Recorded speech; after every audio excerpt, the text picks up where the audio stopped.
teraz AI. Bude AI tá cesta, ktorá pôjde ďalej? Bude to zaujímavé? Bude sa to rozvíjať tým smerom? Nebude? Budú teraz...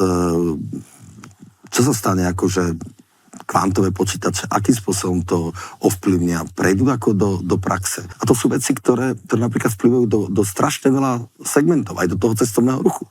Aj keď hovorím, že ja nie som len čisto cestovný ruch. Tam ako vizionár musíš vedieť povedať, nie, to je blbosť, to zdochne tá cesta. Tu bola taká .com bublina, Yahoo a neviem čo, keď v začiatku 2000 rokov akoby bol obrovský boom, aj všetci hovorili, že to je cesta, investovali do toho veľké prachy a burza sa zbláznila.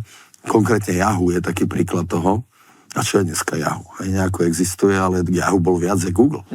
Google bol nič vtedy. A tiež ten vizionár, alebo to vedieť akože... Takže vlastne akoby nie si, že úplne že operatíve, ale skôr